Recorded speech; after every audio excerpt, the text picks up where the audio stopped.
Hello scholars, welcome back to the Kemet Maasai Academy. Today we are looking at graphs. We're continuing our look at graphs and we're going to actually be plotting a linear graph. Now the word linear comes from line. So linear graphs give us a straight line, and depending on whether the coefficient is negative or positive, it will determine the inclination, whether it's inclined that way or that way. So we're going to see what kind of line is produced when our variable, or rather the coefficient of that variable, is negative. So here we have a function y minus 2 equal negative 3x. We are given our domain. So this is called the domain. And what the domain does is it tells us what are the x values that we should focus on. So the domain says x should be greater than or equal to negative 3 but less than or equal to 4.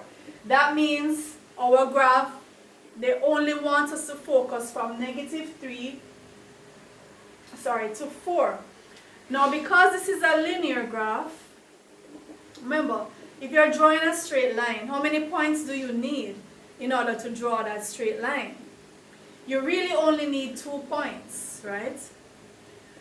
However, we're going to throw in 0 just to see what's happening in the middle of the graph.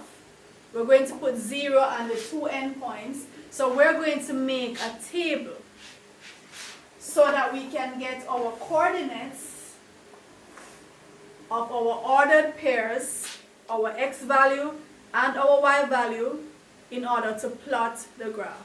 Now I have here my graph, which is what we normally use when we're plotting graph, a regular graph paper, and I've taken the liberty of ruling up my x-axis, so my horizontal x-axis and my vertical y-axis, right? So if you notice, to the right the x values are positive, and to the left the x values are negative.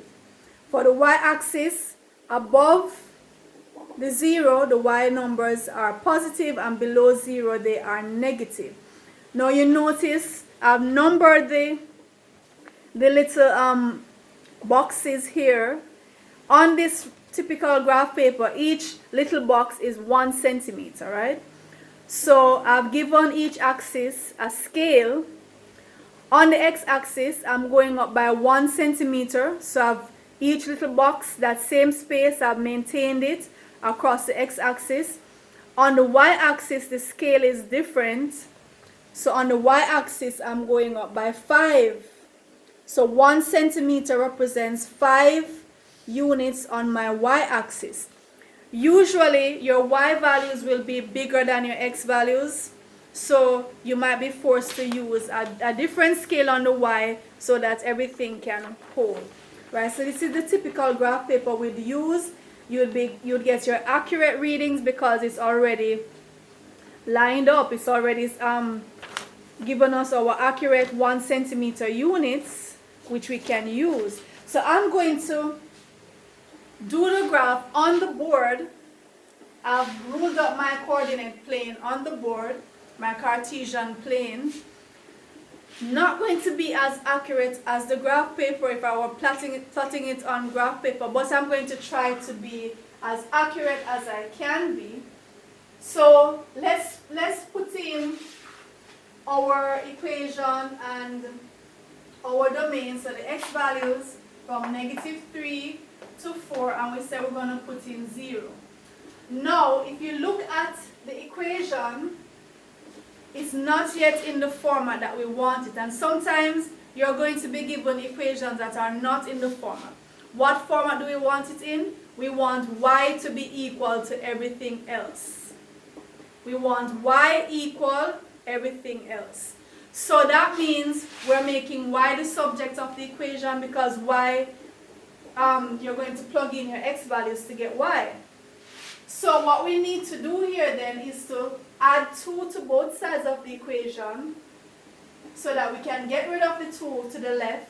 So we're going to have y is equal to negative 3x plus 2.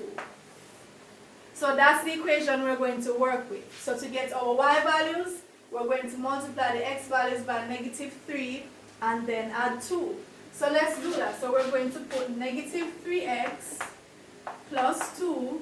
Finally, we'll get our y values. So for each x value, we're going to multiply it by negative 3. So negative 3 times negative 3, that's a positive 9. Negative 3 times 0 is 0. Negative 3 times 4 is negative 12. And we're going to add 2 to each of these. So 9 plus 2, that's 11. 0 plus 2, 2. Negative 12 plus 2, that's negative 10. So our ordered pairs, negative 3 on the x, positive 11 on the y, 0 on the x, 2 on the y, 4 on the x, negative 10 on the y. Alright, so now I'm going to plot these values on my Cartesian plane, my coordinates plane. In the center we have 0, 0. 0 on the x, 0 on the y. So my x-axis, I need to label that. My y-axis, I need to label that. And my x values range from negative 3 to 4. So because your x values are usually a little smaller, you can put a bigger scale on your x-axis. So I can go up by 2 centimeters on my x-axis, 2 centimeters to 1 unit. So I'll have a bigger space. So that will be 2 little boxes. 2 little boxes to 1 unit, right? So I can space out my x values because I don't need a lot of numbers. It just goes up to 4. My y values are a little bigger. I'm going to need at least 11, which couldn't hold if I was going 2 boxes to 1 unit. So what I'm going to do on the y, I'm going to go up 1 box or 1 centimeter to 2 units. So where I have 1 box, I'll start at 2 and I'll go up by 2. Each box I'll go up by 2. 2, 4, 6, 8, 10, 12, negative 2, negative 4, negative 6, negative 8, negative 10, negative 12. Whatever scale you choose for an axis, maintain it along that axis. So on the y-axis, I'm going up 1 centimeter to 2 units. I have to maintain that, both on the positive and negative. On the x-axis, I'm going 2 centimeters to 1 unit. Have to maintain that both on the positive and the negative. So now I'm ready to plot my graph. So I'm checking my ordered pairs. Negative 3 on the x, 11 on the y. So we go negative 3 on the x. We move on the x first. Negative 3 on the x up to 11 would be about here. So where the negative 3 meets the 11, we put a point. We don't put the point at the negative 3. We move in pairs. Negative 3 up to 11, we put our point. 0 to 2. So 0 on the x up to 2, put our point. 4 on the x, negative 10 on the y. So 4 on the x down to negative 10 on the y. And then we'll take our ruler and we draw. I have to do it freehand because I don't have a long ruler, but I'm trying to get it as accurate as possible. There I go. How is that? Alright, so and then now we are going to write our equation on the line. Y equal negative 3x plus 2. What is the orientation of the line? It's oriented this way, slanted that way, and whenever there's a negative variable or the coefficient of the variable is negative, the line will slant like that. We're going to do a video where the coefficient is positive and we're going to see how the line slants. Another thing, this number at the end, we call it the constant term or the Y-intercept,